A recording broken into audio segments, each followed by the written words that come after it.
So hello and welcome everyone to matrices and determinant lecture series. Discuss करेंगे eigenvalues and eigenvectors. तो पहले मैं एक basic idea बताता हूँ कि आइगन वैल्यू क्या होता है और फिर आइगन वेक्टर देखते हैं। जैसे अभी हमने देखा ना, एक हमने सिस्टम ऑफ लीनियर इक्वेशन जब हम सॉल्व कर रहे थे तो हम ऐसा कर रहे थे कि किसी मैट्रिक्स को किसी वेक्टर से मल्टीप्लाई करके और हमको कोई दूसरा वेक्टर मिल जा रहा था, suppose A X equal to B. ठीक है, ये तो था कि अगर मैट्रिक्स का ऑर्डर m बाई n है। ठीक है, सपोज मैट्रिक्स एक स्क्वायर मैट्रिक्स है, तो स्क्वायर मैट्रिक्स में क्या होता है कि इस वेक्टर की लेंथ और इस वेक्टर की लेंथ, दोनों की लेंथ क्या होती है, सेम आएगी। ठीक है, क्योंकि इसकी भी n क्रॉस वन हो जाएगा ये, और this is also n cross one. तो हम ऐसी मैट्रिक्स ही लेंगे, हम यहाँ पे स्क्वायर मैट्रिक्स मान लेते हैं। ए कोई स्क्वायर मैट्रिक्स है, स्क्वायर मैट्रिक्स। ठीक है, दैट मीन्स ये है इस टाइप से ए आई जे एन बाई एन। तो जब मैं इसको किसी एक वेक्टर से मल्टीप्लाई करता हूँ, ए एक्स इज इक्वल टू वो कुछ और वेक्टर आ जाता है बी। ठीक है, A x is equal to B. तो ये जनरल है, मीन्स किसी एक मैट्रिक्स को किसी एक वेक्टर से जब हम मल्टीप्लाई करते हैं तो एक और वेक्टर आएगा। एक्स का ऑर्डर यहाँ पे एन क्रॉस वन है और यहाँ पे इसका ऑर्डर भी एन क्रॉस वन है। ठीक है, लेकिन कुछ स्पेशल केसेस ऐसे भी बन सकते हैं कि जब क्या हो कि ये जो नया वेक्टर आया ना, ये जो बी वेक्टर आया, वो इस एक्स वेक्टर का ही कुछ मल्टीपल आया। मल्टीपल से मेरा कहने का मतलब ये है कि जैसे सपोज ए इंटू एक्स किया और वो कुछ समथिंग आ गया, सपोज 2x, है ना। इसको बोलते हैं कि वेक्टर की स्केलिंग हो गई। स्केलिंग का मतलब है कि उसकी लेंथ डबल हो गई। ठीक है, ये अगर हम 2D प्लेन में देखें, अभी हम लीनियर अलजेब्रा में जब हम पढ़ेंगे ना, तो वहां पे हम देखते हैं कि एक वेक्टर, जब वेक्टर को इसको बोलते हैं स्केलिंग होना, वेक्टर का स्केलिंग मतलब उसका डबल होगी लेंथ। सपोज अगर कभी ऐसा हो जाता है कि ए इंटू एक्स किया मैंने और वो 4 टाइम्स हो गया, तो वो उसकी फोर फोर टाइम्स लेंथ हो गई। ए इंटू एक्स किया मैंने तो और वो हो गया, मान लेते हैं -2 टाइम्स एक्स। दैट मीन्स क्या हो गया कि उसकी डायरेक्शन चेंज हो गई, लेंथ डबल हो गई। ठीक है, ये जैसे वेक्टर ये था, इधर की तरफ था, ये मान लेते हैं ये वेक्टर था, तो उसकी डायरेक्शन ठीक अपोजिट हो गई और लेंथ उसकी डबल हो गई। पहले इतनी लेंथ थी, अब डबल लेंथ हो गई। इस टाइप से इसका मीनिंग है नेगेटिव आइगन वैल्यू आने का। ठीक है, और अगर किसी की फ्रैक्शन में आइगन वैल्यू आती है, सपोज आ गया 1/2 इन एक्स, ये आ गया, तो इसका क्या मतलब होगा, इसको डायलेशन बोलते हैं, मतलब लेंथ उसकी हाफ हो गई एक तरह से। ठीक है, पहले डबल डबल हो रही थी, डबल 4 टाइम्स नेगेटिव टाइम्स, इसको हो गया कि लेंथ कॉन्ट्रैक्ट हो गया। वो पहले उसकी लेंथ इतनी थी वेक्टर की, बाद में हाफ रह गई, ये हो गया। ठीक है, तो इसको बोलते हैं कि लेंथ हाफ होना या डायलेशन। ठीक है, कभी कभी ऐसा भी हो सकता है कि वो जीरो वेक्टर बन जाए, A x is equal to zero X, मतलब जीरो एक्स बोल देते हैं, A X equal to zero या फिर A X equal to zero X, ऐसा हो गया। ठीक है, तो इसको बोलते हैं कि उस ये एक ऐसा ऑपरेटर है, इसने किसी भी वेक्टर पे मतलब एक्स वेक्टर पे ऑपरेट हुआ और उसको उसको इसने जीरो कर दिया, मतलब उसकी लेंथ जीरो कर दी सीधे। तो इस वजह से क्या होता है, ऐसे ऐसा करने से तो मतलब उसकी लेंथ जीरो हो गई वेक्टर की। ठीक है, तो इस टाइप की ये जो एन बाई एन की मैट्रिक्स है, ठीक है, एन बाई एन का मैट्रिक्स है, इसको एक पर्टिकुलर वेक्टर से मैं मल्टीप्लाई कर रहा हूँ और जो नया वेक्टर आ रहा है ये जो वेक्टर आ रहा है ये पहले वाले वेक्टर का ही कुछ मल्टीपल है। ठीक है, तो इस वेक्टर को देखो, ये एक पर्टिकुलर मैट्रिक्स के लिए एक वेक्टर एग्जिस्ट किया है ऐसा, A x is equal to 2x, A x is equal to 4x, A x is equal to -2x, A x is equal to half X, A x is equal to 0x, इस type से। तो ये x एक particular type का vector है। हो सकता है कि अगर मैं ऐसा करता ए इंटू कोई दूसरा वेक्टर ले लेता तो तब ये ना आता इसके मल्टीपल में। ठीक है, हो सकता है बी कुछ और बन जाता, है ना। मतलब A Y is not equal to some constant alpha Y, ऐसा नहीं आ रहा सपोज। ठीक है, तो हो सकता है ऐसा ना आए, तो किसी एक पर्टिकुलर वेक्टर के लिए if there exist a vector X such that this conditions hold, मतलब ए इंटू एक्स करके उसी का मल्टीपल टाइम्स कुछ आ जा रहा है, कोई स्केलर है यहाँ पे, ये two two and four are scalars, तो इसको बोलते हैं, ये जो एक्स है ना, इसको बोलते हैं कि ये इसका आइगन वेक्टर है, आइगन वेक्टर। ठीक है, और इसको कैरेक्टरिस्टिक वेक्टर भी बोल सकते हैं, कैरेक्टरिस्टिक वेक्टर। और किसी किसी बुक में लेटेंट वेक्टर भी बोला जाता है, बट ये टर्म अब ज़्यादा यूज नहीं होती है। हम आइगन वेक्टर ही बोलेंगे इसको। ठीक है, कैरेक्टरिस्टिक वेक्टर भी कहीं कहीं लिखा हो सकता है, बट लेटेंट वेक्टर तो नहीं होगा सब। ठीक है, बट ये है तीन नॉमेनक्लेचर, तीन है इसके, आइगन वेक्टर, कैरेक्टरिस्टिक वेक्टर और लेटेंट वेक्टर। तो हम आइगन वेक्टर और कैरेक्टरिस्टिक वेक्टर में ही हम ज़्यादा डील करेंगे। ठीक है, तो सपोज ए इंटू एक्स किया मैंने और 2 टाइम्स एक्स ऐसा आ गया, तो इसको क्या बोलेंगे हम कि ये क्या है, एक्स एक आइगन वेक्टर है। सपोज ए इंटू एक्स किया मैंने 4x आ गया। एक ही वेक्टर के लिए ऐसा भी हो सकता है कि ए इंटू सॉरी एक वेक्टर के लिए नहीं, ए इंटू एक्स वन किया मैंने, ए इंटू एक्स वन किया तो ए इंटू एक्स क्या क्या आ गया, 2x आ गया। ठीक है, तो ये जो एक्स वेक्टर है इसको बोलेंगे आइगन वेक्टर, और ये जो मल्टीपल ये आया ये 2, दिस इज आइगन वैल्यू, इसको क्या बोलेंगे, आइगन वैल्यू। और इसको क्या बोलेंगे, आइगन वैल्यू या फिर और कैरेक्टरिस्टिक वैल्यू,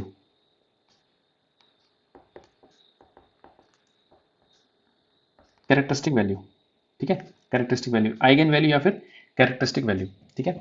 एक आइगन वेक्टर के लिए एक ही आइगन वैल्यू होती है, मतलब जैसे कि A x is equal to 2x आ गया तो बस अब ये तो नहीं होंगे ना, क्योंकि ये मैट्रिक्स मल्टीप्लिकेशन हमेशा क्या यूनिक रिजल्ट देता है, तो ए इंटू एक्स करेंगे तो 2 इंटू एक्स आ गया तो बस और नहीं हो सकते, ठीक है। तो ये तो एग्जाम्पल के लिए लिखे मैंने कि A X one is equal to lambda X one, A X two is equal to lambda X two, A X three is equal to lambda X three, ठीक है, A X four is equal to 1/2 X four, 5 is equal to ये। In general क्या होगा कि ऐसा करके होगा, means A into x किया मैंने और ये लैम्डा टाइम्स एक्स आ गया, तो ये जो एक्स है पहले आइगन वेक्टर बनता है, आइगन वेक्टर बनता है मीन्स आइगन वेक्टर है एक्स, और लैम्डा इसके कॉरस्पॉन्डिंग आइगन वैल्यू है, आइगन वैल्यू, ठीक है। जनरली जब हम कैलकुलेशन करते हैं या कोई जब हम लोग जब बुक्स में भी देखते हैं तो वहां पे पहले आइगन वैल्यू, मतलब बुक्स में तो नहीं होता बट जनरली जब हम कैलकुलेशन करते हैं तो हम पहले आइगन वैल्यू निकालते हैं, फिर उसके कॉरस्पॉन्डिंग हम आइगन वेक्टर कैलकुलेट करते हैं, ठीक है। बट यहाँ पर क्या है, मेरे कहने का मतलब ये है कि यहाँ पर हम क्या कर रहे हैं कि एक हमारे पास आइगन वेक्टर आया, आइगन वेक्टर की हमारे पास प्रॉपर डेफिनेशन है कि x is a vector, if we multiply a into X we get lambda times x, तो दैट मीन्स क्या होगा, x एक आइगन वेक्टर है और उसके कॉरस्पॉन्डिंग जो मल्टीपल आया है स्केलर, लैम्डा जो है, लैम्डा इज अ स्केलर, ठीक है, ये एक स्केलर है और इसको बोलेंगे हम कि ये क्या है, ये एक स्केलर है, यहाँ पर ये क्या है, दिस इज आइगन, बोलेंगे इसको ये क्या है, आइगन वेक्टर है ये, सॉरी आइगन वैल्यू है ये, ठीक है, लैम्डा, लैम्डा आइगन वैल्यू है, उसके कॉरस्पॉन्डिंग आइगन वेक्टर एक्स है, ठीक है। तो ये इसका बेसिक आइडिया होता है कि किसी मैट्रिक्स को किसी एक वेक्टर से मल्टीप्लाई करा और उसी का मल्टीपल टाइम्स वो आ गया। अब हम प्रॉपर डेफिनेशन में बताता हूँ पहले, ठीक है। तो ये हो गया, ठीक है। अब सेम इसी चीज को ना जब हम अभी हम मैट्रिक्स पढ़ेंगे ना, सॉरी लीनियर अलजेब्रा पढ़ेंगे, वहां पर क्या होता है कि एक वेक्टर स्पेस है, मान लेते हैं वी, वी ओवर एफ एक वेक्टर स्पेस है, और इसी पे मैंने एक लीनियर ट्रांसफॉर्मेशन डिफाइन करी वी ओवर एफ, तो उस लीनियर ट्रांसफॉर्मेशन जब T from V over F to V over F है तो उसको लीनियर ऑपरेटर बोल देते हैं, ठीक है, लीनियर ऑपरेटर, जब सेम वेक्टर स्पेस है सेम वेक्टर स्पेस पे लीनियर ट्रांसफॉर्मेशन डिफाइन होती है। तो हम लीनियर ऑपरेटर क्या करते हैं, यहाँ से एक वेक्टर लेगा u, suppose T into you, मतलब टी ऑपरेशन u, इधर कुछ ये इधर भेज देगा इस वेक्टर, ठीक है। तो क्योंकि दोनों वेक्टर स्पेस सेम है तो एक वेक्टर से उसी पे हमने एक तरह से लीनियर ट्रांसफॉर्मेशन में डिफाइन कर दी, ठीक है। तो तो क्या होता है कि ये, तो लीनियर ट्रांसफॉर्मेशन टी फ्रॉम, ये इसका हमने एक वेक्टर लिया सपोज v, या x लिख देता हूँ, चलो t इंटू एक्स किया तो ये क्या आ गया, कुछ लैम्डा टाइम्स x आ गया, ठीक है। वो जब लीनियर ट्रांसमिशन लगाया इस पे तो x का लैम्डा टाइम्स x बन गया, तो इसको बोलेंगे कि x एक आइगन वेक्टर है, आइगन, ये कहलाएगा आइगन वेक्टर, ओके, और लैम्डा कहलाएगा इसका आइगन वैल्यू। सेम वही है मैट्रिक्स की तरह, बट ये क्या है कि जनरल फॉर्म है, एक लीनियर ट्रांसफॉर्मेशन मैट्रिक्स होती है, मैट्रिक्स एक टाइप की लीनियर ट्रांसफॉर्मेशन होती है, ठीक है। हम किसी भी लीनियर ट्रांसफॉर्मेशन को उसका मैट्रिक्स रिप्रेजेंटेशन लिख सकते हैं, ठीक है। तो तो मैं ऐसा समझो कि जो टी है इट इज, ये और ज़्यादा जनरल फॉर्म है मीन्स ना, ठीक है, लीनियर ट्रांसफॉर्मेशन मैट्रिक्स एरिया, हम जब हम वहाँ पे पढ़ेंगे, जब हम लीनियर अलजेब्रा में जाएंगे, वहाँ पे जब हम पढ़ेंगे वेक्टर स्पेसेस और फिर लीनियर ट्रांसफॉर्मेशन पे जाएंगे, तब हम देखेंगे कि कैसे एक लीनियर ट्रांसफॉर्मेशन मैट्रिक्स मिल जाती है, ठीक है। तो linear transformation but it is a general form, तो ये है। अब हम डेफिनेशन देखते हैं, प्रॉपर डेफिनेशन क्या होती है। ये वेक्टर स्पेस के फॉर्म में लिखी हुई है, आइगन वेक्टर और कैरेक्टरिस्टिक वेक्टर क्या होता है, is a vector that has its direction unchanged by a given linear transformation. इसका क्या मतलब होता है, जैसे यहीं पर है देखो, जैसे सपोज क्या होता है ना, ये एक 2D स्पेस में ले रहा हूँ मैं सपोज, ठीक है, ये हमारे पास एक वेक्टर था ये, तो एक वेक्टर है सपोज, क्या होता है कि जब हम इस पर लीनियर ट्रांसफॉर्मेशन टी लगाते हैं, मान लेते हैं ये एक्स वेक्टर था, जब इस पे मैं लगाता हूँ ना टी एक्स, तो क्या होता है generally most of the transformation में क्या होता है कि इसकी डायरेक्शन भी चेंज हो जाती है और स्केलिंग भी हो जाती है वेक्टर की, जैसे ये था तो अब ये इस तरफ बन जाएगा सपोज, तो इसमें क्या हुआ, इसकी डायरेक्शन तो चेंज हो ही गई, पहले कुछ और एंगल था अभी कुछ और एंगल बन गया, इसका डायरेक्शन चेंज हो गई और स्केलिंग भी हो गई, मतलब ना जनरली लीनियर ट्रांसफॉर्मेशन में ऐसे ही होता है कि ये एक वेक्टर था, सपोज हमने कोई दूसरी ट्रांसफॉर्मेशन लगाई तो उससे हो सकता है कि उस ट्रांसफॉर्मेशन से ये इधर की तरह बन जाए और स्केलिंग इसकी छोटी होगी, ठीक है, ये हो गया। तो एक ही वेक्टर क्या है, अलग अलग ट्रांसफॉर्मेशन, सपोज ये क्या है, ये टी एक्स है, टी वन एक्स सपोज, ये दूसरी ट्रांसफॉर्मेशन लगाए टी टू एक्स, उसमें ऐसा हो गया, ये एक ही वेक्टर। तो एक एक लीनियर ट्रांसफॉर्मेशन है सपोज, उसमें क्या होता है कि डायरेक्शन चेंज नहीं हुई इसकी, ये इतना था इतने का इतना, ये स्केलिंग हो गई इसकी, या तो ये डबल मतलब डबल या इसकी लेंथ बढ़ेगी, डबल नहीं मतलब डबल मतलब कुछ भी लैम्डा कोई स्केलर टाइम्स ये क्या गया लैम्डा एक्स हो गया इसकी लेंथ। तो ऐसे वेक्टर को हम बोलते हैं कि it is an eigen vector. Eigen vector पे लीनियर ट्रांसफॉर्मेशन लगाने से उसकी डायरेक्शन नहीं बदलती है, सिर्फ उसकी लेंथ बढ़ती है या घटती है, या नेगेटिव डायरेक्शन में, या इधर भी हो सकती है कि इधर की तरफ आ जाए। ठीक है, ऐसा भी हो सकता है कि इधर की तरफ आ जाए कि ये माइनस लैम्डा एक्स इस टाइप से हो गया। तो क्या हो गया, लेंथ उसकी चेंज हो सकती है, बढ़ सकती है, घट सकती है, बट डायरेक्शन चेंज नहीं होती। तो ऐसे ऐसे वेक्टर को हम बोलते हैं आइगन वेक्टर। देखो यहाँ पे वही डिफिनेशन लिखी है, is a vector that has its direction unchanged by a given linear transformation. कोई लीनियर ट्रांसफॉर्मेशन उसमें लगाते हैं हम, तो उसकी जो डायरेक्शन है दैट रिमेन्स अनचेंज, मतलब उसकी चेंज नहीं होती है डायरेक्शन। और that is in eigen vector V of a linear transformation T is scaled by a constant factor lambda when linear transformation is applied to it। मतलब t times v क्या हमने तो क्या बन गया लैम्डा v बन गया। तो ये क्या है जो अभी मैं पीछे बता रहा था, v आइगन वेक्टर कहलाएगा और t क्या कहलाएगा, t लीनियर ट्रांसफॉर्मेशन है, लैम्डा को बोलेंगे हम कि this is eigen value, this is eigen value, this is eigen vector. ठीक है ये। अब हम मैट्रिक्स में आगे देखो, eigen value and eigen vector and eigen values of a matrix. तो मैट्रिक्स की फॉर्म में सेम उसी चीज को देखते हैं। देखो क्या, consider N by N matrix A and a non zero vector V of length N. N का मतलब है एन बाई वन की मैट्रिक्स, एन बाई वन का ये वेक्टर है वी। ठीक है, if multiplying A with N simply scale V by a factor lambda. इसका क्या मतलब होगा कि वो सिंपल क्या उसको स्केल कर देता है। स्केल करने का मतलब मैंने बता दिया, स्केल करने का मतलब होता है कि उसकी लेंथ उसने या तो बढ़ा दी कम कर दी, इस टाइप से उसको स्केलिंग बोलते हैं। ठीक है, where lambda is a scalar then V is called eigenvector of A and lambda is the corresponding eigenvalue. V क्या बोलेंगे, वी आइगन वेक्टर है, लैम्डा उसके कॉरस्पॉन्डिंग आइगन वैल्यू हो गई। ठीक है, रिलेशन क्या एक्सप्रेस है, A V is equal to lambda V, इस टाइप से लिखेंगे। जो पीछे हम लिख रहे थे A x is equal to lambda X, तो वही है A x is equal to lambda X. X को बोलेंगे हम आइगन वेक्टर, लैम्डा को बोलेंगे आइगन वैल्यू। ठीक है, तो ये डेफिनेशन आई होप सबको क्लियर है। आइगन वैल्यू क्या होता है, आइगन वेक्टर क्या होता है। तो पहले आइगन वेक्टर है, हर आइगन वेक्टर के कॉरस्पॉन्डिंग एक यूनिक आइगन वैल्यू होगी। ठीक है, बट एक आइगन वैल्यू के कॉरस्पॉन्डिंग आइगन वेक्टर बहुत सारे हो सकते हैं। ठीक है, बट बहुत सारे हो सकते हैं, अभी हम देखेंगे उस चीज को भी कि ये मतलब ये एक्स है, इसके कॉरस्पॉन्डिंग एक पे लिखा हुआ मैंने आगे ये पॉइंट ना, एक्स एक आइगन वेक्टर है, इसके कॉरस्पॉन्डिंग एक ही आइगन वैल्यू ये लेमडा ही होगी बस। ठीक है, बट लेमडा क्या होता है, कभी कभी रिपीट भी हो सकते हैं। तो एक एक आइगन वेक्टर वैल्यू के कॉरस्पॉन्डिंग आइगन वेक्टर बहुत सारे हो सकते हैं। अभी हम देखते हैं इस चीज को, आगे लिखा हुआ है चीज। देखो, characteristic polynomial of A matrix. Characteristic polynomial क्या होगी मैट्रिक्स की, इसको इस तरीके से लिखेंगे। क्या मतलब क्या हो गया, जैसे देखो A x is equal to lambda x है। ठीक है, इसको अगर मैं इस तरीके से करता हूँ कि A X minus lambda X is equal to zero हो गया। अब ये है ए माइनस, इसमें से मैं एक्स को अलग ले लेता हूँ। ठीक है, ऐसा हो जाएगा एक्स, बट क्योंकि लेमडा स्केलर है तो यहाँ पे आइडेंटिटी मैट्रिक्स आएगी। ठीक है, इज इक्वल टू जीरो, ऐसा हो गया। फिर हम क्या करेंगे कि ये क्या है, ये एक मैट्रिक्स है, it is a matrix B into X is equal to zero. तो एक्स हमें पता है कि आइगन वेक्टर क्या होता है, हमेशा नॉन जीरो होता है आइगन वेक्टर। ठीक है, आइगन वेक्टर नॉन जीरो होता है। तो देखो यहाँ पे, तो ए ये सपोज एक मैट्रिक्स है बी, मान लो इसको B into X is equal to zero आ रहा है, ऐसा आ रहा है ना, B into X equal to zero. तो ये सिस्टम ऑफ होमोजीनियस सिस्टम, ये क्या हो गया, homogeneous system of linear equation. ठीक है, तो homogeneous system of linear equation है।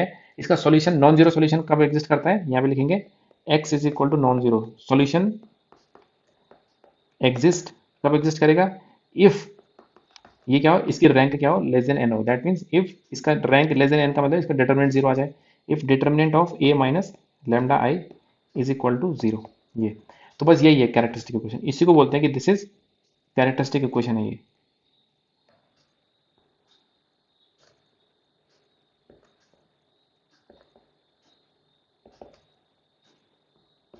ये क्या है, this is called characteristic equation of A, matrix की characteristic equation, determinant of A minus lambda I is equal to zero. अब ये कैरेक्टर इक्वेशन है, हाँ ये इक्वेशन है क्योंकि इक्वल टू जीरो है। कैरेक्टरिस्टिक पॉलिनोमियल क्या होगी, characteristic polynomial means determinant of A minus lambda आई। बस ये कैरेक्टरिस्टिक पॉलिनोमियल जब इक्वल टू जीरो कर देंगे तो इक्वेशन हो जाएगी। ठीक है, इसको कैरेक्टरिस्टिक इक्वेशन बोलेंगे। तो यहाँ पे लिखा है characteristic polynomial, the determinant of A minus lambda I when expanded will give a polynomial which we call characteristic polynomial of matrix A। इसको एक्सपेंड करेंगे ना, तो जितने ऑर्डर की मैट्रिक्स होगी उतने ऑर्डर की पॉलिनोमियल आएगी, तो वो क्या होगी, उसको हम कैरेक्टरिस्टिक पॉलिनोमियल। कैरेक्टरिस्टिक इक्वेशन क्या होगी, इसी को जीरो को लग देंगे, determinant of A minus lambda equal to zero, जो अभी मैंने करके दिखाया है कैसे आता है ये, ठीक है। कैरेक्टरिस्टिक इक्वेशन, तो यहाँ पे लिखेंगे characteristic, order of characteristic equation क्या होगा, ऑर्डर ऑफ कैरेक्टरिस्टिक इक्वेशन क्या होगा, equal to order of matrix equal होगा ऑर्डर ऑफ ए, जो मैट्रिक्स का ऑर्डर है मीन्स ना, जैसे ए 3 by 3 की मैट्रिक्स है तो कैरेक्टरिस्टिक इक्वेशन तीन तीन डिग्री की पॉलिनोमियल बनेगी, ठीक है, 3 डिग्री की पॉलिनोमियल बनेगी। फिर 4 by 4 की तो 4 डिग्री की बनेगी, 2 by 2 की तो 2 डिग्री की बनेगी, ठीक है। तो ये हो गई कैरेक्टरिस्टिक इक्वेशन। अब 2 by 2 मैट्रिक्स है, 2 by 2 मैट्रिक्स है, तो 2 by 2 मैट्रिक्स में क्या होता है, देखो जैसे सपोज ए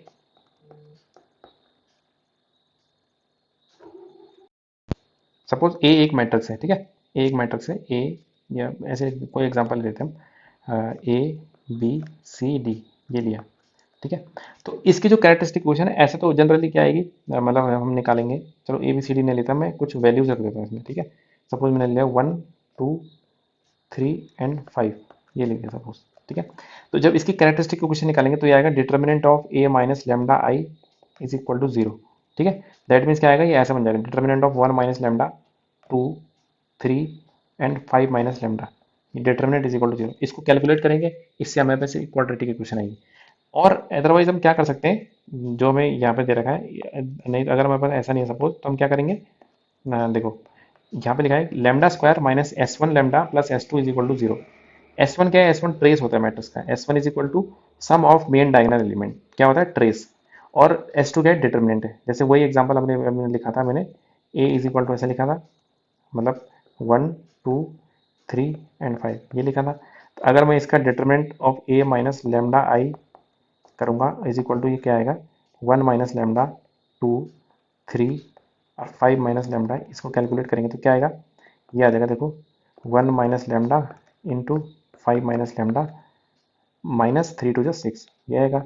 इसको करेंगे तो आएगा 5 माइनस का लेमडा माइनस का 5 लेमडा प्लस का लेमडा स्क्वायर माइनस 6, तो ये कितना आ गया लेमडा स्क्वायर माइनस 6 लेमडा -1, ये आ गई इसकी इक्वेशन, ठीक है, कैरेक्टरिस्टिक इक्वेशन। अदरवाइज एक तरीका और है जो यहाँ पे लिखा था ऊपर, क्या है, इसको एक तरीका और से कम कर सकते हैं, क्या लिखा है, सबसे पहले लिखना lambda square minus S one, S one का मतलब ट्रेस मैट्रिक्स का, एस वन क्या लिखा है यहाँ पे ट्रेस, तो 1 + 5 कितना हो गया 6 हो गया, तो -6 लेमडा प्लस एस टू क्या है डिटर्मिनेंट है, डिटर्मिनेंट क्या आएगा 5 2 10, नहीं सॉरी 5 1 5 -6, 5 - 6 कितना आएगा -1 इज इक्वल टू जीरो, मतलब क्या आ गया lambda square -6 lambda -1 is equal to zero. देखो वही आया सेम, जीरो का मतलब जीरो नहीं लिखना चाहिए हमको, क्योंकि हम कैरेक्टरिस्टिक पॉलिनोमियल लिख रहे हैं। तो वही आया, देखो क्या आया, ये लेमडा स्क्वायर -6 लेमडा -1। तो ऐसे भी निकाल सकते हैं डायरेक्ट कैरेक्टरिस्टिक पॉलिनोमियल, अगर मैं 2 by 2 मैट्रिक्स ही निकाली, मतलब क्या होगा, ये ऐसा होगा lambda square minus trace of A into lambda plus determinant of A equal to zero. तो इसको बोलते हैं क्या, ठीक है, दिस इज, इसको बोलेंगे हम, ये जो इसके अंदर फॉर्मूला लिखा है, दिस इज इस 2 by 2 मैट्रिक्स की कैरेक्टरिस्टिक इक्वेशन इस टाइप से लिखी जाती है, ठीक है। 3 by 3 का भी देखते हैं, 3 by 3 के लिए भी शॉर्टकट होता है एक, अगर सपोज ये क्वेश्चन हमारे पास 3 by 3 में इस टाइप से होता है, for example if A is equal to, मान लेते हैं इस टाइप से होती है मैट्रिक्स 1 2 5 0 0 नहीं, सपोज कुछ और लिखा है 2 - 1 3 2 3 - 1 6 2 एंड 1, ये लिखे सपोज। अब अगर मैं देखो determinant of A minus lambda आई इसको कैलकुलेट करना चाहूँगा तो ये कितना कितना आएगा 1 - लेमडा 3 5 2 3 - लेमडा -1 6 2 एंड 1 - लेमडा, ये आएगा। इसको कैलकुलेट करेंगे तो एक क्यूबिक इक्वेशन आएगी हमारे पास, ये सब लोग खुद कैलकुलेट करेंगे, डिटर्मिनेंट है सिंपल, ठीक है। हम दूसरे वाले मेथड से करके देखते हैं, ये है सपोज। तो क्या लिखा है यहाँ पे लिखा है lambda cube minus S one, S one तो मैट्रिक्स का ट्रेस है, एस टू क्या होता है sum of minor of main diagonal के माइनर जो है उनका सम है ये, ठीक है। और एस थ्री क्या होता है डिटर्मिनेंट, तो डिटर्मिनेंट भी इसका कैलकुलेट करना पड़ेगा हमें, ठीक है। तो क्या आएगा lambda cube minus trace, trace कितना है 3 + 1 4 + 1 5 5 टाइम्स लेमडा स्क्वायर प्लस, अब यहाँ पर क्या आएगा, यहाँ पर आएगा यहाँ पर आएगा डायगोनल एलिमेंट का माइनर, ठीक है, माइनस का सम। तो फर्स्ट रो कॉलम को छोड़ा हमने, इसका माइनर क्या है, 3 × 1 3, और ऊपर की तरफ करेंगे 3 + 2 कितना आएगा, 3 + 2 5, तो यहाँ पे आएगा 5 प्लस सेकेंड। अब इसका माइनर देखेंगे हम, कौन सा माइनर, 3 का माइनर इसका, ठीक है, इसका माइनर देखेंगे तो क्या आएगा, 1 - 30, 1 - 30 मतलब माइनस का 29, तो यहाँ पे क्या आएगा, यहाँ पे आएगा माइनस का 29। अब लास्ट का माइनर देखेंगे, अब लास्ट एलिमेंट का, इसका माइनर देखेंगे तो क्या आएगा, 3 - 4, तो ये आएगा -1 into lambda plus determinant. Determinant निकालेंगे इस मैट्रिक्स का, डिटर्मिनेंट भी निकालना पड़ेगा, तो जो भी इसका डिटर्मिनेंट आएगा मीन्स ना, तो डिटर्मिनेंट निकालेंगे इसका, वो है = 0। हालांकि 3/3 में जल्दी से नहीं निकलता है, मतलब डिटर्मिनेंट कैलकुलेट करना पड़ता है, उससे बड़े एटी से निकल जाता है, पर मतलब इस टाइप से होता है, क्योंकि कभी कभी कैरेक्टरिस्टिक क्वेश्चन हमें गिवन हो, बोलता है कि मैट्रिक्स का डिटर्मिनेंट क्या होगा, तो डिटर्मिनेंट क्या होगा, जो कांस्टेंट वाली टर्म होगी, इसमें देखेंगे यहाँ पे कि जो लैम्डा स्क्वायर का कोएफिशिएंट होगा वो मैट्रिक्स का ट्रेस होगा, और जो कांस्टेंट टर्म होगी दैट विल बी डिटर्मिनेंट। और इसमें क्या है, पहले माइनस, पहले प्लस है, फिर माइनस है, फिर प्लस है, फिर माइनस है, इस टाइप से ऑल्टरनेट साइन है इसमें, ठीक है, तो इस चीज़ को हमें ध्यान रखना है, यहाँ पर माइनस होगा, गलत लिख दिया, यहाँ पे माइनस होगा, ठीक है, यहाँ पे आएगा डिटर्मिनेंट ऑफ A = 0, ठीक है, तो इसको भी एक्सपेंड करेंगे तभी भी ये आएगा, क्यूबी की क्वेश्चन आएगी, तो दोनों सेम इक्वेशन आएगी, कैरेक्टरिस्टिक क्वेश्चन आएगी, ठीक है।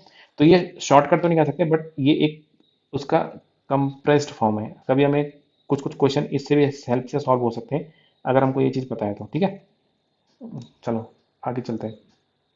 अच्छा, कैले हैमिल्टन थ्योरम क्या होती है, कैले हैमिल्टन थ्योरम होती है कि every square matrix satisfies its own characteristic equation, every square matrix satisfies its own characteristic equation, मतलब जैसे सपोज किसी मैट्रिक्स की कैरेक्टरिस्टिक इक्वेशन है, ये कैरेक्टरिस्टिक इक्वेशन जो आई है किसी मैट्रिक्स की, सपोज वो आई इस टाइप से, lambda square plus 3 lambda plus 6 = 0। तो इस कैरेक्टरिस्टिक इक्वेशन में अगर लैम्डा के बदले में अगर ए मैट्रिक्स रख दूंगा, ठीक है, A² प्लस 3A + 6I = 0, जो कांस्टेंट टर्म होगी उसके साथ आइडेंटिटी मैट्रिक्स है, =0 मैट्रिक्स, ठीक है, =0 मैट्रिक्स। तो कोई भी मैट्रिक्स जो होती है अपनी ही कैरेक्टरिस्टिक इक्वेशन को सेटिस्फाई करती है, ठीक है, तो ये कहने का मतलब है इसका, every matrix satisfies its own characteristic equation, इसको कैले हैमिल्टन थ्योरम बोलते हैं, ठीक है। कैले हैमिल्टन थ्योरम से कई सारी चीजें सॉल्व होती हैं, अभी हम देखेंगे कुछ क्वेश्चन मैं कलेक्ट करूंगा, उसमें मैं देखूंगा दिखाऊंगा कि कैसे कैले हैमिल्टन थ्योरम से हम कुछ कुछ प्रॉब्लम्स हम सॉल्व कर सकते हैं, ठीक है। तो कैले हैमिल्टन थ्योरम क्या होगी, सपोज कि कोई दूसरी मैट्रिक्स है, उसकी कैरेक्टरिस्टिक इक्वेशन सपोज ये है, कैरेक्टरिस्टिक इक्वेशन जो आई वो ये इस टाइप से है कि λ³ माइनस 3 λ² प्लस 5 लैम्डा माइनस 6 = 0, ये है। तो तो देन क्या हो जाएगा, इंप्लाइज क्या हो जाएगा, देन ए का क्यूब, मतलब ए मैट्रिक्स का cube minus 3A² plus 5A, lambda को ए से रिप्लेस कर दें, -6I = 0, जो कांस्टेंट है उसके साथ आइडेंटिटी मैट्रिक्स आएगी, और जहां जहां पे लैम्डा है तो लैम्डा को हम ए से रिप्लेस कर देंगे, तो कोई भी मैट्रिक्स अपनी ही कैरेक्टरिस्टिक इक्वेशन को सेटिस्फाई करती है, तो ये है आइगन वैल्यूज एंड मतलब कैले हैमिल्टन थ्योरम, ये ऐसे कहती है, ठीक है। अच्छा, अब आइगन स्पेस क्या होता है, देखो आइगन स्पेस लिखा है यहाँ पे, E from V to V, एक वेक्टर स्पेस है, वेक्टर स्पेस में हमने एक ट्रांसफॉर्मेशन ट्रांसफॉर्मेशन दिखाई। वैसे हम जब वेक्टर हम इसको पढ़ लेंगे, कैलकुलस पढ़ लेंगे, उसके बाद अगर हम इसको पढ़ेंगे तो ज़्यादा बेटर समझ में आएगा। Calculus, sorry sorry sorry, I am so sorry, calculus नहीं, लीनियर अलजेब्रा जब हम पढ़ लेंगे, लीनियर अलजेब्रा के बाद इसको अगर हम पढ़ेंगे ना तो ज़्यादा बेटर अंडरस्टैंडिंग हमको हो पाएगी, बट फिर भी हम इसको डेफिनेशन देख लेते हैं। Let T from VF to VF be a linear operator and lambda belongs to F is an eigen value. हमने एक आइगन मतलब यहाँ से T from VF to VF, ये क्या है, एक लीनियर ट्रांसफॉर्मेशन है, लैम्डा एक आइगन वैल्यू है, आइगन आइगन वैल्यू है, तो क्या होगा, लैम्डा एक आइगन वैल्यू है, देन ई लैम्डा, कह रहा है कि E lambda is equal to x, मतलब लैम्डा के कॉरेस्पॉन्डिंग जो आइगन वेक्टर आया है x belongs to V, such that x belongs to V such that क्या है, T of x is equal to, यहाँ पे लैम्डा भी आएगा, गलती हो गया, T of x is equal to lambda x, ठीक है। इज अ सब स्पेस ऑफ वी। ये किसका है? ये सब स्पेस है किसका? वी का। जिस वेक्टर स्पेस पे ये सब स्पेस ऑफ वी, जिस वेक्टर स्पेस के ऊपर ये हमने डिफाइन करा लीनियर ट्रांसफॉर्मेशन, उसी का सब स्पेस बनेगा। क्या है इसमें? वी के तो सबसेट है, ये V x belongs to V का सबसेट है। Called eigen space corresponding to lambda. मतलब क्या होगा ना कि एक लेमडा के कॉरस्पॉन्डिंग उसका आइगन स्पेस बनता है। आइगन स्पेस का मतलब ये होता है कि उस लेमडा के कॉरस्पॉन्डिंग कितने आइगन वेक्टर, मतलब आइगन वेक्टर का जो सेट बनेगा ना, ठीक है, वो है, वो इसके अंदर आता है। आइगन स्पेस उसको बोलते हैं ई लेमडा। तो ई लेमडा का मतलब क्या होगा? इसके अंदर आइगन वेक्टर सारे, eigen vectors corresponding to lambda, ठीक है। Eigen vectors corresponding to lambda. इसका मतलब ये होगा ना, जैसे सपोज मान लेते हैं T of x is equal to lambda x है, ये है, ठीक है। T of x is equal to lambda x. अब ये एक एक आइगन वेक्टर तो ये हो गया, एक्स हो गया, लेमडा के कॉरस्पॉन्डिंग एक आइगन वेक्टर तो एक्स हो गया। एक्स के जितने मल्टीपल हो गए ना, स्केलर मल्टीपल होंगे एक्स के, वो सबके सब आइगन वेक्टर होंगे इसके लेमडा के कॉरस्पॉन्डिंग। कैसे?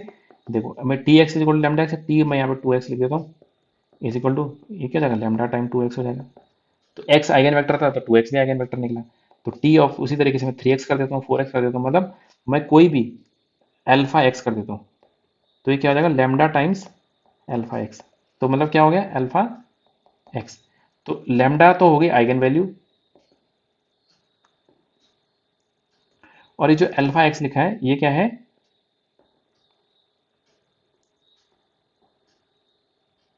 आइगन वेक्टर्स है कॉरस्पॉन्डिंग टू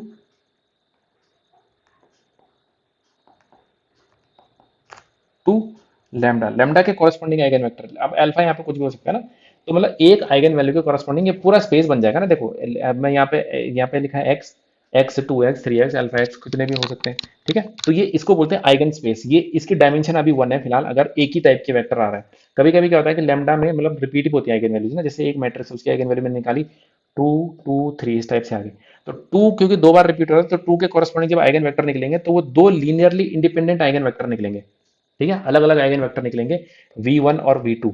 तो उस समय आइगन स्पेस की डायमेंशन टू हो जाएगी। इस समय पे क्योंकि अगर आइगन आइगन वेक्टर अगर यूनिक है, आइगन सॉरी आइगन वैल्यू अगर यूनिक है, मतलब यूनिक मतलब सिंपल है, जैसे टू यहाँ पे सपोज थ्री होता है, यहाँ पे फोर होता है, अलग अलग है, तीनों डिस्टिंक्ट आइगन वैल्यूज ना। इस टाइप से मतलब इस टाइप से प्रॉपरली लिख देता हूँ मैं। सपोज होगा टू थ्री फोर, एक मैट्रिक्स की आइगन वैल्यूज ये आ रही है, ठीक है। तो टू के कॉरस्पॉन्डिंग एक आइगन स्पेस बनेगा, उसकी डायमेंशन होगी वन, ई टू बोलेंगे हम उसको, इसकी डायमेंशन होगी वन। इसके कॉरस्पॉन्डिंग भी एक आइगन स्पेस बनेगा, उसकी डायमेंशन होगी टू, इसकी डायमेंशन भी वन होगी। और इसके कॉरस्पॉन्डिंग भी ई फोर आइगन स्पेस, उसकी डायमेंशन भी वन होगी, क्योंकि ये रिपीट नहीं हो रहे। जब रिपीट होते हैं आइगन वैल्यू जब रिपीट होते हैं, फॉर एग्जाम्पल मेरा दूसरा एग्जाम्पल अगर लेते हैं, वहाँ पे आइगन वैल्यूज आ रही है, मान लेते हैं थ्री थ्री और माइनस टू, ये आ रहा है। तो क्योंकि ये रिपीट हो गया ना, ठीक है, तो ये रिपीट हो गए, तो इनके कॉरस्पॉन्डिंग जो आइगन वेक्टर बनेगा ई थ्री, वो हो सकता है कि उसकी डायमेंशन टू हो या फिर उसकी डायमेंशन वन, वन भी हो सकती है अभी, ठीक है, जरूर नहीं कि टू ही होगी।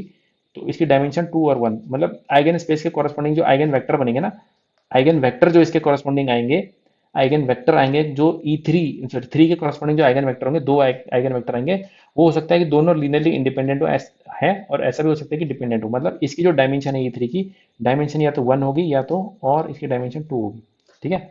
और इसको ये ई माइनस टू है, इसकी तो डायमेंशन क्योंकि ये अकेला है तो इसकी डायमेंशन वन होगी। तो ये जो है आइगन स्पेस, इसकी डायमेंशन किस चीज पर डिपेंड करती है कि जो आइगन वैल्यू के कॉरस्पॉन्डिंग आइगन वेक्टर्स आ रहे हैं वो दोनों एल आई है कि एल डी है। उस पर और भी कई सारी चीजें हैं अभी, ठीक है, वो हम डायगोनलाइजेशन वाला चैप्टर है नेक्स्ट नेक्स्ट लेक्चर, उसमें मैं चीजें डिस्कस करूंगा, ठीक है। तो इसको बोलते हैं eigen space. Eigen space I hope सबको समझ में आ गया हो कि ये eigen vectors corresponding to lambda, क्योंकि अभी मैंने बताया कि एक आइगन वेक्टर के एक आइगन वैल्यू के कॉरस्पॉन्डिंग आइगन वेक्टर बहुत सारे हो सकते हैं, बट एक आइगन वेक्टर के लिए एक ही आइगन वैल्यू होगी, ठीक है। तो इस चीज को मैं लिख देता हूँ, चलो। तो लिखा हुआ है आगे नेक्स्ट स्लाइड में लिखा हुआ है, देखो, ये लिखा हुआ है, देखो, an eigen vector cannot correspond to two distinct eigen values. मतलब एक आइगन वेक्टर दो आइगन वैल्यूज के कॉरस्पॉन्डिंग नहीं हो सकता है। मतलब that is if lambda and mu are two distinct eigen values, अगर लैम्डा और म्यू दो डिस्टिंक्ट आइगन वैल्यूज हैं, तो इनके जो आइगन स्पेस होंगे उसमें कुछ भी कॉमन नहीं होगा। ई लैम्डा और ई म्यू जो होगा आइगन स्पेस, उसमें खाली जीरो वेक्टर जो है वही आएगा, और बाकी सब कुछ भी कॉमन नहीं होगा, ठीक है। तो उसको इसका मतलब ये है, तो इसका मतलब ये an eigen vector cannot correspond to two distinct eigen values. इसका मतलब एक आइगन वेक्टर के लिए दो आइगन वैल्यू नहीं हो सकती। ठीक है, जैसे एक्स आइगन वेक्टर है तो लैम्डा वन लैम्डा टू, मतलब ठीक है, ये क्या है, ये तो आइगन वेक्टर है, ये पॉसिबल नहीं है, मतलब ठीक है, मतलब ऐसा नहीं हो सकता कि ए इंटू एक्स किया मैंने, वो आ गया लैम्डा वन एक्स, और फिर मैंने कर दिया ए इंटू फिर से एक्स करा और लैम्डा टू एक्स आ गया।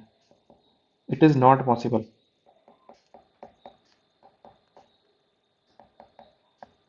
ठीक है, दैट इज, इसका क्या मतलब हुआ, दैट इज इसका मतलब यह है कि वन मतलब एक आइगन वेक्टर के लिए दो आइगन वैल्यू नहीं हो सकती। देखो इस पॉइंट का कहने का वही मतलब, an eigen vector cannot correspond to two distinct eigen values. दो अलग अलग आइगन वैल्यूज को करस्पॉन्ड नहीं कर सकते हैं। ठीक है, अ, अ, इसको मैं लिखता हूँ प्रॉपर्ली, ऐसे लिखेंगे, there cannot be two eigen values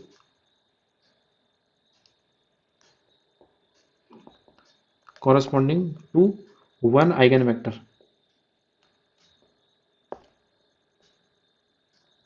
एक आइगन वेक्टर के कॉरस्पॉन्डिंग दो आइगन वैल्यू नहीं हो सकती। ठीक है, हाँ, एक आइगन वैल्यू के लिए दो आइगन वेक्टर हो सकते, दो क्या, अभी इन्फिनिट हो सकते हैं। देखो अभी हमने देखा ना, ये है, अगर x है तो अल्फा x भी होगा, अल्फा कुछ भी नंबर ले लो, तो इन्फिनिट नंबर ऑफ, एक आइगन वैल्यू के लिए infinite number of eigen vector बन सकते हैं। ठीक है, every vector corresponding to distinct eigen value are linearly independent. Distinct eigen values के लिए मतलब, जैसे कि मान लेते हैं, अभी मैं पीछे बता रहा था कि एक एक मैट्रिक्स ए सपोज, उसके आइगन वैल्यूज आई हैं lambda one lambda two lambda three, तो इसके कॉरस्पॉन्डिंग जो आइगन वेक्टर आएगा, मान लेते हैं वी वन आया, इसके कॉरस्पॉन्डिंग जो आएगा वो आएगा वी टू, इसके कॉरस्पॉन्डिंग जो आएगा वी थ्री। तो ये तीनों के तीनों क्या होंगे, ये लीनियरली इंडिपेंडेंट होंगे।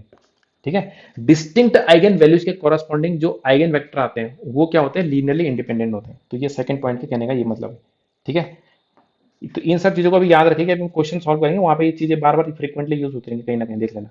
ठीक है, अच्छा अभी और है, देखो अब आता है एल्जेब्राइक मल्टीप्लिसिटी और ज्योमेट्रिक मल्टीप्लिसिटी। तो ये टर्म भी काफी आती है। एल्जेब्राइक मल्टीप्लिसिटी का मतलब होता है सिंपली कि वो कितनी कितनी बार रूट रिपीट हो रहा है, जैसे ये है, ये तीनों की एल्जेब्राइक मल्टीप्लिसिटी कितनी है, इसकी वन है, वन वन वन। ठीक है, तीनों की एल्जेब्राइक मल्टीप्लिसिटी यहाँ पे वन वन वन।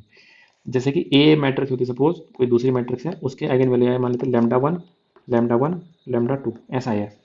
तो लैम्डा वन की अलजेब्राइक मल्टीप्लिसिटी हो गई टू, लैम्डा टू की अलजेब्राइक मल्टीप्लिसिटी हो गई वन। ठीक है, पीछे लिख देता हूँ मैं इस चीज को। सपोज ए मैट्रिक्स है, ठीक है, ए मैट्रिक्स है, और उसकी जो आइगन वैल्यूज आई है ना,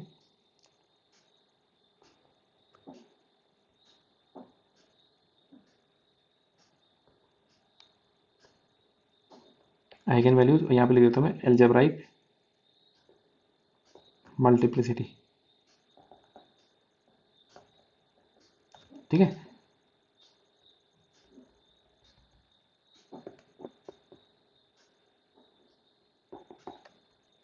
अलजेब्राइक मल्टीप्लिसिटी यहाँ पे लिख देता हूँ मैं। सपोज ऐसा है, ए मैट्रिक्स है, ये मैट्रिक्स है यहाँ पे।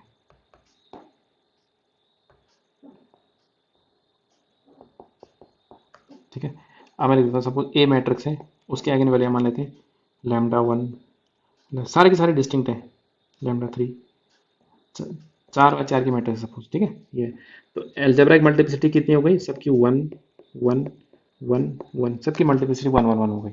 ठीक है, अब कोई मैट्रिक्स मान लेते हैं बी, उसकी आई है lambda one lambda one lambda two lambda three, ये। तो लैम्डा वन की हो गई एल्जेब्राइक मल्टीप्लिसिटी, यहाँ पे मैं लिख देता हूँ, ये है लैम्डा वन की, lambda two lambda three lambda four. अब यहाँ पर क्या होगा, लैम्डा वन की एल्जेब्राइक मल्टीप्लिसिटी हो गई टू, लैम्डा टू की हो गई वन, लैम्डा थ्री की भी हो गई वन। अब ये मान लेते हैं सी, ये है lambda one lambda one lambda one lambda one, तो लैम्डा वन की एल्जेब्राइक मल्टीप्लिसिटी हो गई चार। ठीक है, इस टाइप से। तो ये हो गया। तो अलजेब्रिक मल्टीप्लिसिटी मल्टीप्लिसिटी का मतलब तो ये होता है कि सिंपली वो कितनी बार रूट रिपीट हो रहा है, वो उसकी अलजेब्रिक मल्टीप्लिसिटी। बट ज्योमेट्रिक देखो, algebraic multiplicity of a given eigen value A is equal to order of lambda as root of the characteristic equation, मतलब कितनी बार रूट आ रहा है ना, वही वही अलजेब्रिक मल्टीप्लिसिटी हो गई। ज्योमेट्रिक मल्टीप्लिसिटी क्या होगी, ज्योमेट्रिक मल्टीप्लिसिटी में आइगन स्पेस जो आ रहा है उसकी क्या डायमेंशन है, geometric multiplicity of eigen value lambda is equal to dimension of E lambda, जो उसके कॉरस्पॉन्डिंग आइगन स्पेस आया उसकी क्या डायमेंशन है, that is equal to dimension of kernel of T minus lambda I, which is equal to nullity of T minus lambda I. Nullity और kernel क्या होता है, ये हम पढ़ेंगे लीनियर अलजेब्रा में जब हम लीनियर ट्रांसफॉर्मेशन पढ़ रहे होंगे। फिलहाल क्या ऐसे समझ लो कि जो कर्नल होता है, कर्नल का मतलब होता है कि कितने एलिमेंट को ये जीरो पे मैप करता है, ठीक है। ये ऐसे कितने एक्स हैं जिनको ये जीरो पे मैप करता है, ठीक है। तो वो उसकी नलिटी भी होती है, कर्नल भी वही मतलब होता है उसका। तो कर्नल और नलिटी का मतलब वही, कर्नल नहीं सॉरी कर्नल बोलते हैं, ठीक है। करनाल तो हरियाणा में एक डिस्ट्रिक्ट है शायद। तो चलो ठीक है, कर्नल होता है, ठीक है। तो kernel of T minus lambda I और nullity of T minus lambda I दोनों का एक ही मतलब है, that is dimension of E lambda. तो ज्योमेट्रिक मल्टीप्लिसिटी का मतलब क्या हो गया,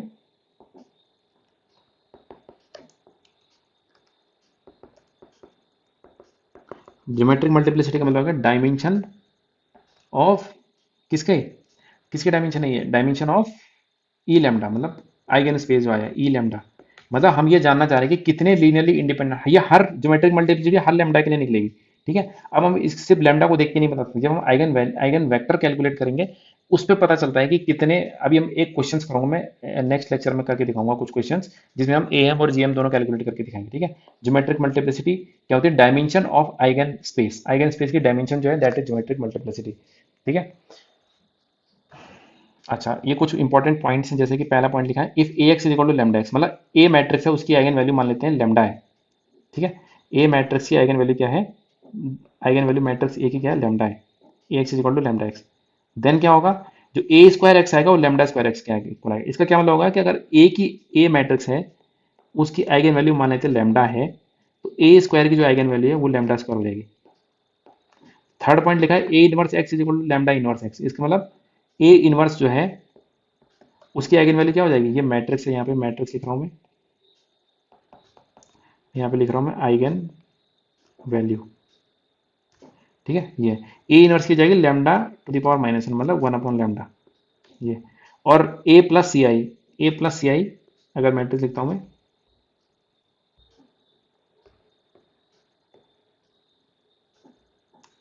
क्या लिखा है, ए प्लस सी आई, इस टाइप की मैट्रिक्स अगर, तो उसकी जो आइगन वैल्यू आएगी वो आएगी लेमडा प्लस सी, ये आ जाएगी उसकी आइगन वैल्यू, ठीक है।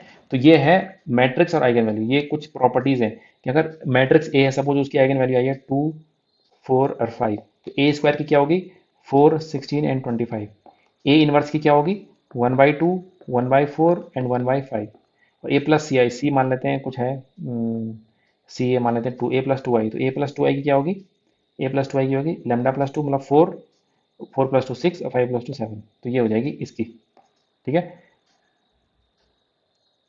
इसको भी मैं वहाँ पे लिख देता हूँ उसके आगे एग्जाम्पल के तौर पे,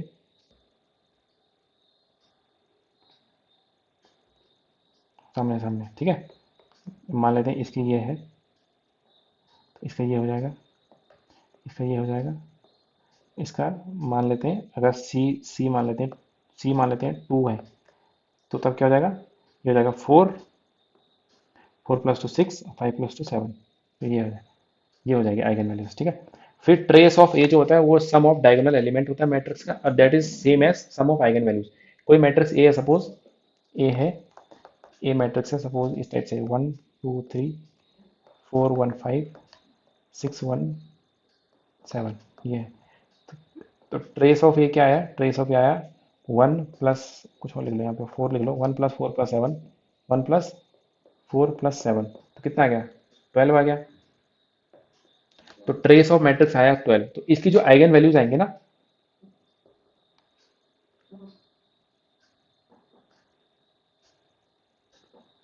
ऑफ ए जो भी आया suppose lambda 1 plus lambda 2 plus lambda 3, तो आइगन वैल्यूज का सम जो होगा वो भी कितना आएगा 12 के इक्वल आएगा, ठीक है। आइगन वैल्यूज का सम कितना आएगा 12 के इक्वल, ये उससे भी पता चल जाता है, क्योंकि लेमडा जो होती है एक क्यूबिक इक्वेशन है ना, लेमडा क्यूब, सॉरी 3/3 का सिस्टम है, तो लेमडा क्यूब माइनस वहाँ पे भी लिखते हैं क्या आता है ट्रेस ऑफ ए, है ना, फिर लेमडा स्क्वायर प्लस यहाँ पर कुछ है वो माइनस का sum lambda plus determinant of A is equal to 0। तो क्या होता है कि ये जो होता है ना, हम क्यूबिक इक्वेशन के क्या होता है कि जो क्यूबिक इक्वेशन होते हैं, होती है मैट्रिक्स की, सॉरी कोई भी क्यूबिक पॉलिनोमियल है तो उसमें ऐसा होता है कि सम ऑफ रूट जो होता है कि मान लेते हैं alpha plus beta plus alpha beta gamma, इसके रूट्स आए थे, अल्फा प्लस बीटा गामा होता है माइनस बी अपॉन ए। तो बी होता है लैम्डा स्क्वायर मतलब एक्स स्क्वायर का कोफिशिएंट। तो यहाँ पे ये क्या ट्रेस है, माइनस माइनस ट्रेस ऑफ है, इसका कोफिशिएंट तो 1 है, तो इसलिए याद। चलो छोड़ो, ये मतलब बेसिक चीज़ थी तो मैंने इसलिए बता दी हल्की सी ना। ठीक है, तो ये है ट्रेस का मतलब क्या होगा कि ट्रेस जो होता है मैट्रिक्स का वो आइगन वैल्यूज का सम ऑफ आइगन वैल्यूज के इक्वल होता है, ट्रेस ऑफ मैट्रिक्स। ठीक है, मैट्रिक्स का trace is equal to sum of eigen values के सम के बराबर trace of A. Determinant matrix का जो होता है that is product of eigen values. तो प्रोडक्ट ऑफ आइगन वैल्यूज का मतलब क्या है, यहाँ पे क्या होगा, determinant of A is equal to lambda 1 into lambda 2 into lambda 3, ये होगा। ठीक है, lambda 1 into lambda 2 into lambda 3, तो ये इसको बोलते हैं डिटर्मिनेंट ऑफ ए। ठीक है, डिटर्मिनेंट ऑफ ए। तो मैट्रिक्स का डिटर्मिनेंट क्या होगा, प्रोडक्ट ऑफ आइगन वैल्यूज के इक्वल होगा। ठीक है, देखो कुछ इंपॉर्टेंट प्रॉपर्टीज लिखी हैं। For all alpha belongs to F, field कोई फील्ड दे लिया हमने, eigen values of alpha A is alpha into lambda. इसका मतलब क्या होगा, सपोज ए मैट्रिक्स है, उसकी आइगन वैल्यू मान लेते हैं 2, 3 एंड 5। तो मान लेते हैं मैं 3 ए कर देता हूँ, तो 3 ए मैट्रिक्स की आइगन वैल्यूज क्या हो जाएंगी, इसकी हो जाएंगी 6, 3 2 6, 3 3 9 और 3 5 15। ये पहली प्रॉपर्टी का मतलब। सेकंड प्रॉपर्टी है for all n belongs to N, eigen values of A to the power n is lambda to the power n. इसका जैसे अभी पीछे दिखाया हुआ था कि ए स्क्वायर का ये होता है, उसी तरीके से मान लेते हैं ए मैट्रिक्स की आइगन वैल्यू फिर से यही है 2, फिर से मैं लिख देता हूँ ए मैट्रिक्स है सपोज, उसकी आइगन वैल्यू मान लेते हैं 2 3 5 है। तो A to the power n जो होगा उसकी आइगन वैल्यू क्या होंगी, 2 to the power n, 3 to the power n, 5 to the power n. ये पीछे भी लिखा था ना, वहाँ पे स्क्वायर लिखा था सिर्फ हमने, ये स्क्वायर लिखा है। तो ये इन जनरल एन के लिए भी ट्रू है ये चीज़। ठीक है, ये फिर लिखा है यहाँ पे if f x is equal to, f x belongs to F of x, ये एक पॉलिनोमियल है। ठीक है, पॉलिनोमियल ऑफ फील्ड एक्स पे बिलोंग कर रही है polynomial. Then f lambda belongs to F is an eigen value of f A. मतलब क्या होगा, सपोज ए मैट्रिक्स है, ठीक है, लेमडा उसकी आइगन वैल्यू है, लेमडा आइगन वैल्यू है, ए की आइगन वैल्यू है। और एफ एक्स कोई पॉलिनोमियल है, मान लेते हैं एफ एक्स है एक्स स्क्वायर प्लस 2x-3। तो एफ ए क्या हो जाएगा, एफ ए क्या हो जाएगा, A square minus 2a plus 2a minus 3i। ये एक मैट्रिक्स बनेगी नहीं। तो इस मैट्रिक्स की क्या आइगन वैल्यू होगी, इस मैट्रिक्स की जो आइगन वैल्यू आएगी,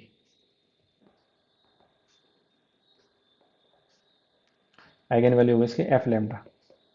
एफ लेमडा का मतलब है ये, मतलब lambda square plus 2 lambda minus 3। इसको कैलकुलेट करेंगे, जैसे suppose for example A matrix है, एग्जांपल के लिए ए मैट्रिक्स है, उसकी आइगन वैल्यू थी मान लेते हैं 2 3 एंड 5।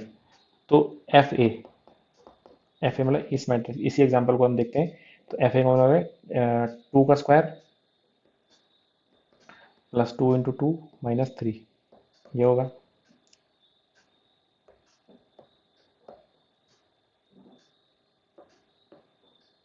ठीक है, तो ये कितना आ जाएगा, 2 का स्क्वायर 4 प्लस 4 8 माइनस 5 आ जाएगा ये। ठीक है, और 3 के लिए क्या निकलेगा, 3 के लिए वैसे निकलेगा 3 स्क्वायर माइनस 2 इंटू 3 माइनस 3। तो 3 का स्क्वायर 9 माइनस 6 कितना हो गया, 3 माइनस 3 तो 0 आ गया। तो उसके बाद 5 का क्या है, अब 5 का स्क्वायर माइनस 2 इंटू 5 माइनस 3। तो क्या आएगा, 5 का स्क्वायर 25 माइनस, अच्छा सॉरी यहाँ पे प्लस है, इधर भी प्लस है, गलत कर दिया। 3 का स्क्वायर 9 प्लस 6 15 माइनस 3 12 आ गया। और 5 का स्क्वायर 25 प्लस 10 35 माइनस 32। तो ये है इस टाइप से, मतलब इस स्टेटमेंट का ये मीनिंग है। अगले स्टेटमेंट में लिखा है कि eigen values of adjoint A, ये इंपॉर्टेंट पॉइंट है, इसको देखना है कि एडजॉइंट ए की जो आइगन वैल्यू होती है वो डिटर्मिनेंट ए अपॉन लेमडा होती है। ठीक है, अगर ए की मान लेते हैं, ए की आइगन वैल्यू है लेमडा, तो एडजॉइंट ऑफ ए की जो आइगन वैल्यू होगी वो डिटर्मिनेंट ए अपॉन लेमडा। ठीक है, ये होगी। ये इसका कहने का मतलब है if A and B are two square matrices then A B and B have same non zero eigen values with algebraic multiplicity. इसका मतलब नॉन जीरो आइगन वैल्यू जो जो होंगे ना, जैसे ए बी की जो आइगन वैल्यूज मान लेते हैं वो आई है 2 2 3, तो बी ए की भी आइगन वैल्यूज क्या होंगी 2 2 एंड 3, ये होंगी। ठीक है, अच्छा ये इंपॉर्टेंट पॉइंट है। देखो अब हम spectrum of eigen values, spectrum क्या होता है, स्पेक्ट्रम मतलब हमने ये मैंने इसको थोड़ा कलरफुल में इसलिए लिखा हुआ है, जैसे स्पेक्ट्रम होता है ना, उसमें फिजिक्स में जब हम पढ़ते हैं डिस्पर्जन ऑफ लाइट में एक विबग्योर टाइप का स्पेक्ट्रम बनता है। तो चलो वो सब उसका यहाँ पे कोई लेना देना नहीं है, मैंने खाली डिजाइन के लिए बना दिया। तो चलो देखो, एक ये मान लेते हैं ये रियल एक्सिस है, इमेजिनरी एक्सिस, ये यूनिट सर्कल है। ठीक है, यूनिट सर्कल मतलब इसकी रेडियस रेडियस की 1 है, दिस पॉइंट इज 1,0। ठीक है, दिस इज ओरिजिन मतलब 0 0 -1 एंड 0। ये वाला जो पॉइंट है ये इमेजिनरी एक्सिस है, तो इमेजिनरी एक्सिस वाला इसका ये होगा i0 and this is, sorry i0 0 minus iota 0 and this one is 0 - ये होगा। अब क्या है, कहने का क्या मतलब है यहाँ पे, कि हम स्पेक्ट्रम ऑफ आइगन वैल्यूज देख रहे हैं कि जैसे कुछ कुछ टाइप की हमने मैट्रिक्स पढ़ी थी ना, जैसे real real matrix, real symmetric, skew symmetric, इस टाइप की मैट्रिक्स हमने पढ़ी थी। तो उनकी कहाँ कहाँ पे आइगन वैल्यूज लाई करते हैं, देखो जो रियल और हर्मिशियन मैट्रिक्स होती है, रियल मैट्रिक्स क्या होती है, A transpose equal to A, Hermitian क्या होती है, A conjugate transpose equal to A. तो रियल और हर्मिशियन मैट्रिक्स की आइगन वैल्यूज हमेशा कहाँ लाई करती है, हमेशा रियल लाइन पे लाई करती है। मतलब उसकी आइगन वैल्यू कभी इमेजिनरी नहीं हो सकती, किसकी, रियल एंड हर्मिशियन की। तो ये किसके लिए लिख रहा हूं मैं, ये है रियल, ठीक है, symmetric, real symmetric and Hermitian. Real symmetric क्यों बोल रहे हैं हम, कि हो सकता है क्योंकि इमेजिनरी मतलब उसके अंदर इमेजिनरी नंबर डाल देंगे तब तब हम, तब तो हो ही जाएगा ना। ठीक है, हर्मिशियन मैट्रिक्स मतलब मेरे कहने का मतलब ये कि जैसे ये है iota, two iota, two iota और जीरो, तो ये भी क्या है, ये एक सिमेट्रिक मैट्रिक्स है। ठीक है, बट ये रियल नहीं है, तो इसकी तो आइगन वैल्यू इमेजिनरी आ ही जाएंगे ना, क्योंकि इसके अंदर ही इमेजिनरी नंबर है इसलिए। रियल सिमेट्रिक मैट्रिक्स की कहाँ लाई करेंगे, रियल लाइन पे, रियल लाइन का मतलब है इस लाइन पे कहीं भी हो सकती है। ठीक है, इसी लाइन पे कहीं ना कहीं लाई करेंगे, मतलब इस लाइन पे कहीं पे भी लाई कर सकती है। ऐसे नहीं कि बाहर चले जाएगी, इधर इधर कहीं, इधर ऐसे कहीं नहीं हो सकती, कहाँ पे होंगी, इस लाइन के ऊपर ही होंगे, किस किस के, रियल और हर्मिशियन मैट्रिक्स की आइगन वैल्यूज। ठीक है, और जो स्क्यू सिमेट्रिक होती है, रियल स्क्यू सिमेट्रिक और स्क्यू हर्मिशियन, उसकी आइगन वैल्यू हमेशा क्या आती है, इमेजिनरी, यहाँ पे आएगी, इमेजिनरी एक्सिस पे लाई करेगी। किसकी लाई करेगी यहाँ पे, इमेजिनरी एक्सिस पे किसकी लाई करेंगी,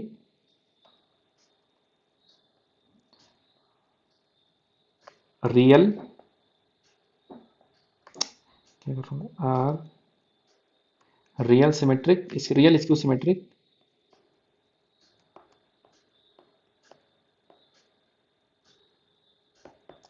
and skew Hermitian.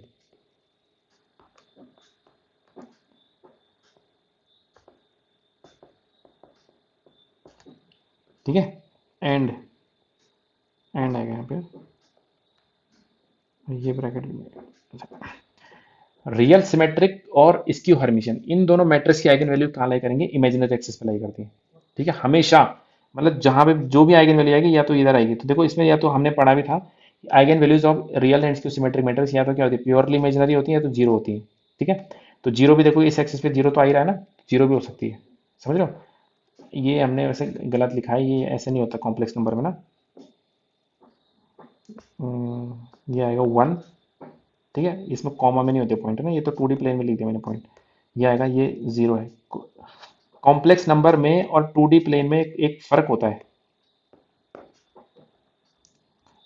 2D plane में हम ऐसा ऑर्डर्ड पेयर में लिखते हैं ना पॉइंट्स, तो लेकिन कॉम्प्लेक्स प्लेन में थोड़ी ऐसा ऑर्डर्ड पेयर में, ये गलत लिखा है मैंने। ठीक है, ऐसे लिखा जाएगा इसमें, आयटा माइनस आयटा, ये अब ठीक है, आयोटा माइनस आयोटा इस टाइप से लिखा है, यूनिट सर्कल है मतलब ये।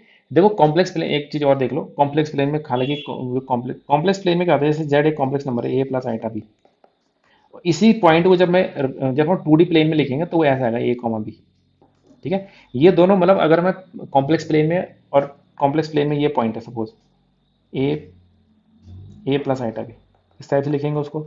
और जब 2D आर स्क्वायर प्लेन में लिखेंगे तो वही पॉइंट ए कॉमा बी बन जाएगा। ठीक है, ये आर स्क्वायर है, तो ये सी है।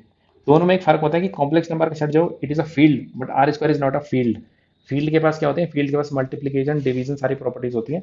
आर स्क्वायर में मल्टीप्लीकेशन डिवीजन इसमें कहाँ डिफाइंड है, इसको कैसे मल्टीप्लाई करोगे दूसरे नंबर से, ये तो ऑर्डर्ड पेयर रिप्रेजेंटेशन है। ठीक है, और ठीक है, तो ये सारी चलो छोड़ो, ये यहाँ पे काम करने इसने ऐसे बता दिया। ठीक है, अच्छा अभी और टाइप के हम मैट्रिक्स आइगन वैल्यूज देखते हैं। और जैसे कि एक होती है निल पोटेंट मैट्रिक्स, निलपोटेंट मैट्रिक्स क्या होती है, जिसकी पावर बढ़ाते जाओ वो जीरो हो जाती है कभी ना कभी, ठीक है। तो निलपोटेंट मैट्रिक्स की आइगन वैल्यूज हमेशा जीरो आती है। क्या बोलते हैं, निलपोटेंट, निलपोटेंट। निलपोटेंट मैट्रिक्स की जो आइगन वैल्यूज हमेशा जीरो आती है, तो ये ओरिजिन पर लाई करेगी हमेशा, हमेशा क्या आएंगी, जीरो होगी बस इसकी आइगन वैल्यू। तो ये निलपोटेंट मैट्रिक्स की आइगन वैल्यूज है, ठीक है।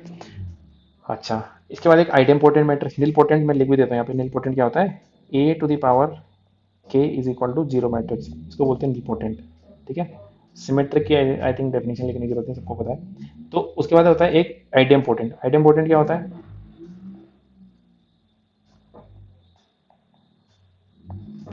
आइडेम्पोटेंट, आइडेम्पोटेंट मैट्रिक्स की जो आइगन वैल्यू है या तो वन होती है या तो जीरो होती है। आइडेम्पोटेंट मैट्रिक्स किसको बोलते हैं, A square is equal to ए, ठीक है, ये होता है आइडेम्पोटेंट।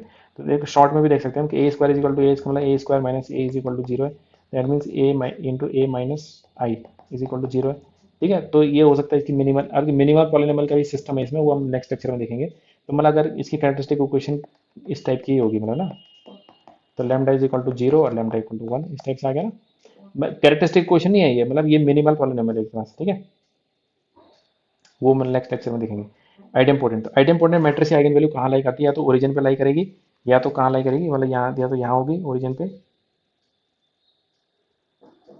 ठीक है, ओरिजिन पे लाई होगी, या तो फिर कहाँ होगी, वन यहाँ होगी।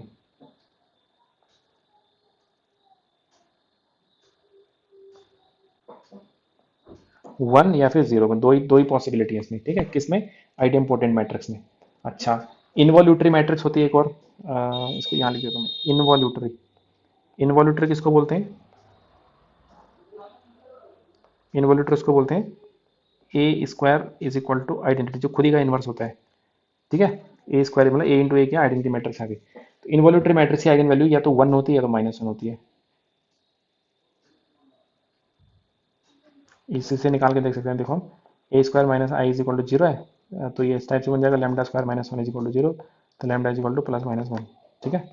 तो मिनिमल पॉलिनोमियल से निकल जाता है ये। तो ये ऐसा हो गया one, and this is rotate हो गया इस,